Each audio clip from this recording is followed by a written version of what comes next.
Mom and dad usually give a smartphone to that little babies and they're fixed so you can eat your dinner, right? As a psychologist, is that okay?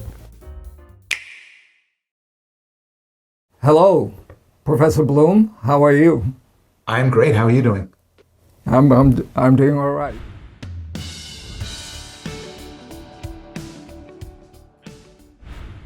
We both got our PhDs in the same year. I got my PhD at Harvard, studying with Ed Wilson. You got your PhD at MIT, just a few hundred meters away from me.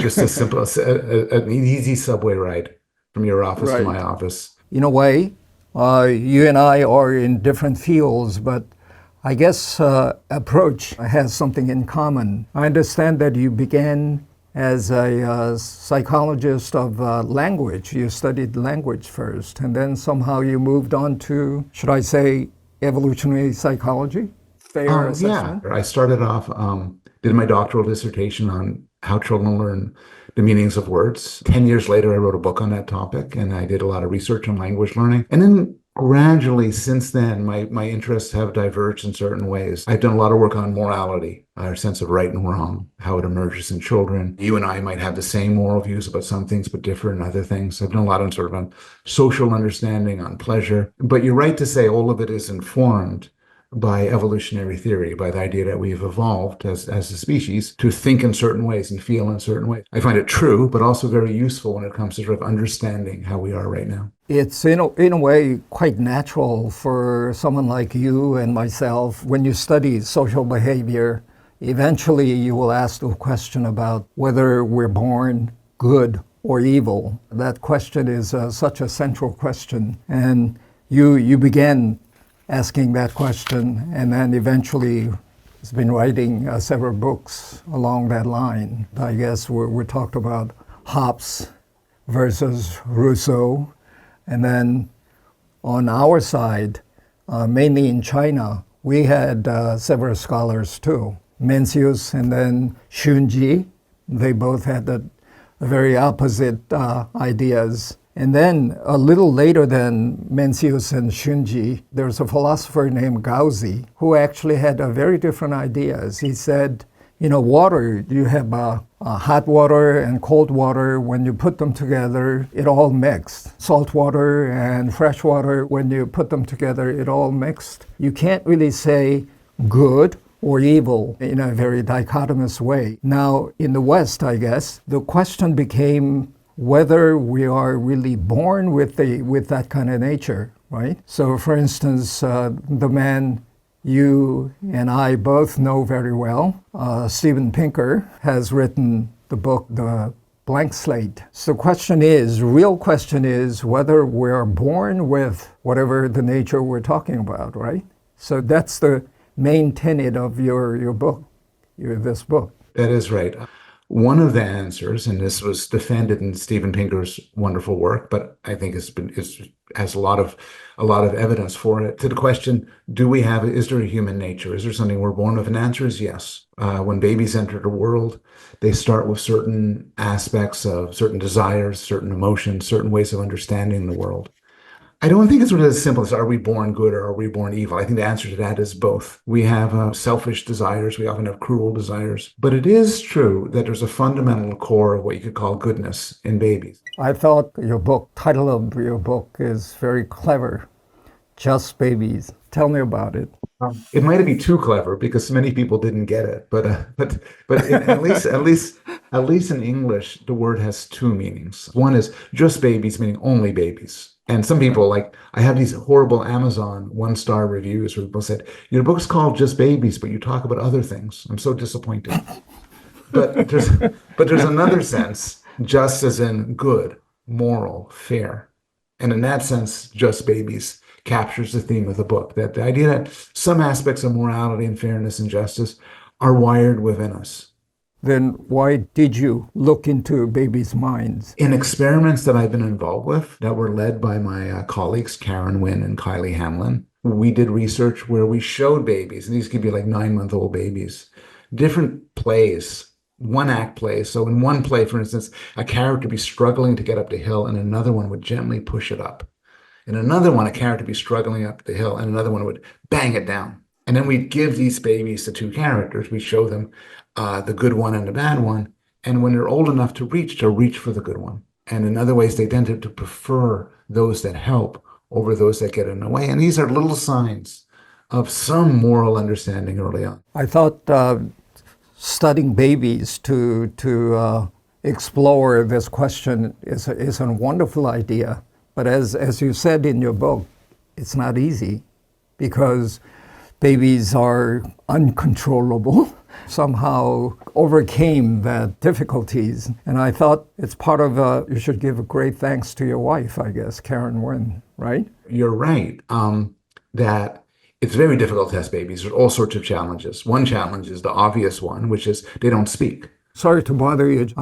For the last couple of days, I've been taking care of my granddaughter, who is less than 2 years old. She doesn't speak.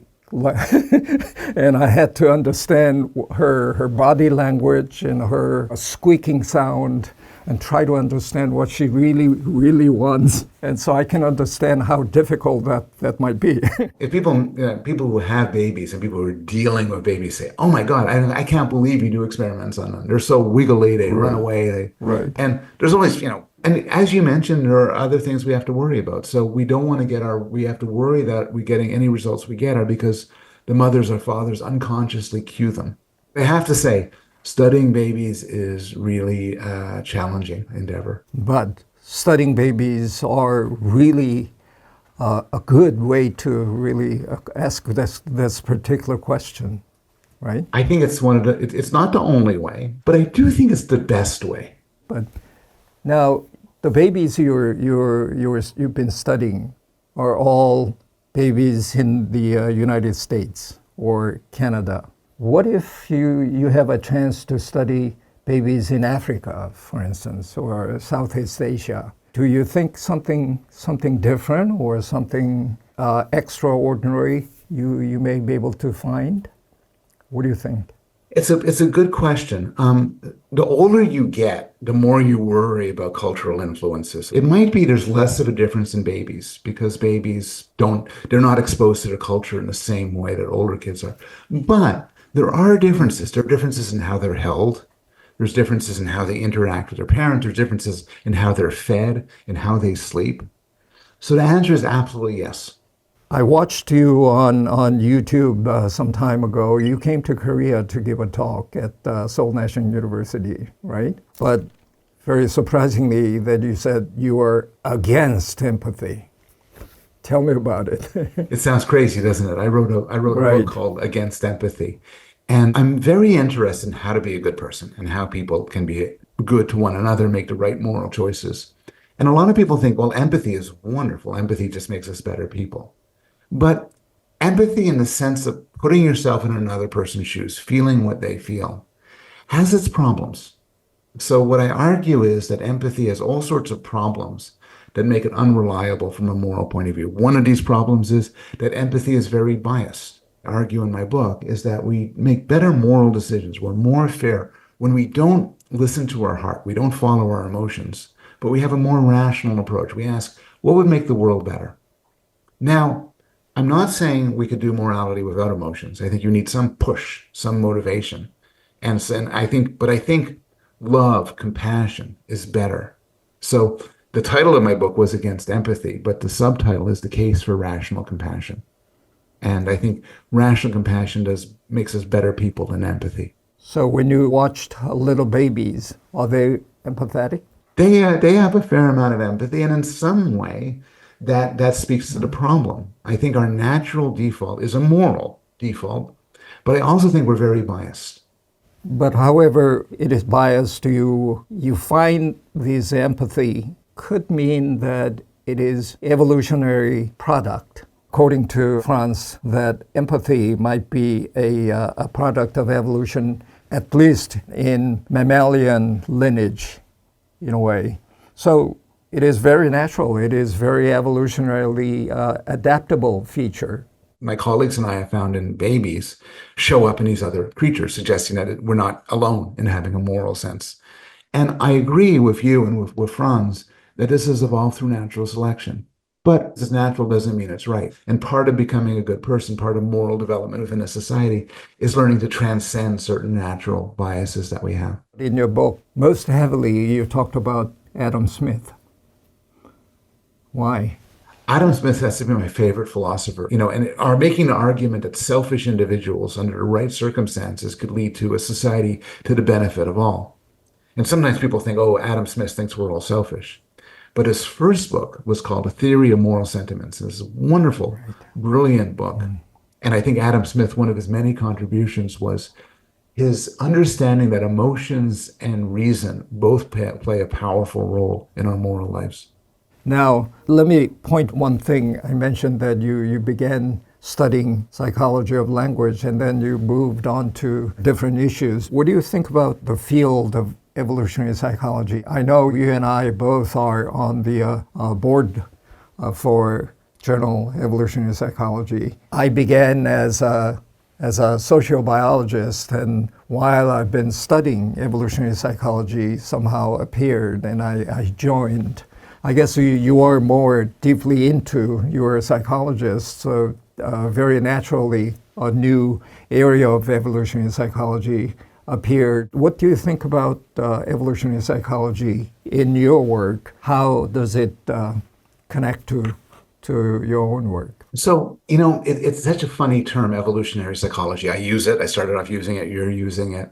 But in a sense, I would hope that sooner or later we stop using the term. Now, this, in some areas of psychology, maybe it doesn't make much of a difference to think in terms of evolution. But if you're interested in human nature, it becomes really valuable. And this is, I think, one of the great lessons of your advisor, E.O. Wilson.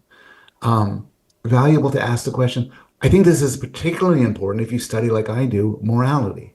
Because there's all sorts of reasons that, as Charles Darwin pointed out, to expect a social creature like us to have some social sensibilities, to have some adaptations that guide us to deal well with the people around us. So the hypotheses we make about babies, the ideas we have, the theories we try to explore, I think are properly motivated by a consideration of evolutionary biology. You've been studying a lot of little babies, but the way you approach your questions is not, I would say, traditional psychology. You've been looking into brain activities, and you've been studying their social environment and all that. I mean, I wrote a little comments as a translator of your book in your Korean book. As I said, Paul Bloom's approach is consilient, adopting Ed Wilson's term in a way. Your kind of research approach is you're not looking into a developmental psychology part. You're looking into all kinds of angles, from all kinds of angles, to answer this question. What is your research approach? How would you describe yourself? I'm very touched by the description. Consilience involves bringing together different intellectual disciplines to pursue a problem. And I think I'm grateful, touched that you described my work that way, because I very much want it to be that way. I think the best science, and actually the best intellectual inquiry in general, doesn't just necessarily stick to one field. A question like morality requires multiple approaches that converge. And what I try to do, and I'm not the one to say how successful it's been, but I try to do is integrate these approaches in my work. Wonderful. So this may be a good time to ask you what kind of research you're doing right now. What's your next step?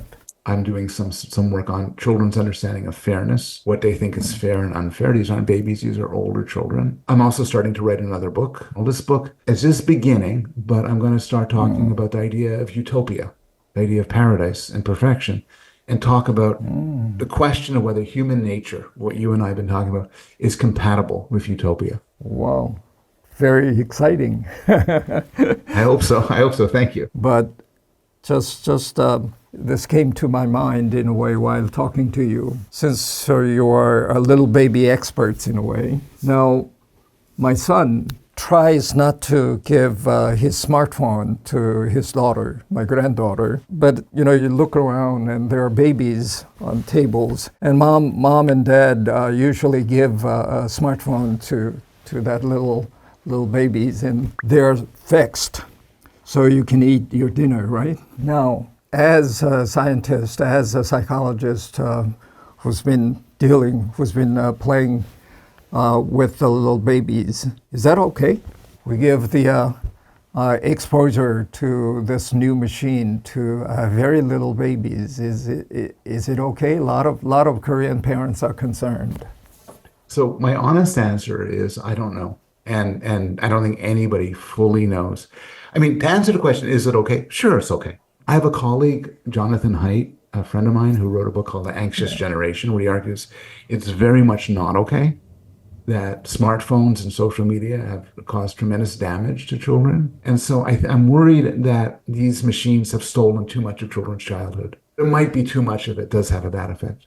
There are other considerations. And I think we also have to, in some way, be forgiving to parents who occasionally will show their child a screen or a video game or something. I just committed that crime a little while ago. I forgive you. Thank you. Is it going to affect little babies in terms of their development of empathetic feeling or fairness? What do you think? I just don't know. I wouldn't think that a small amount of exposure or moderate amount of exposure would have those bad effects. But I don't know of any experiments either way, so I just can't say. I think there are better activities one could do. I think there are athletic activities and more social activities and so on, reading even. But on the other hand, if everybody's doing it, you don't want to make your kids socially isolated from the community. So it's just, it all goes to say it's very difficult to be a parent. And I have a lot of sympathy for people who are raising kids, particularly these days.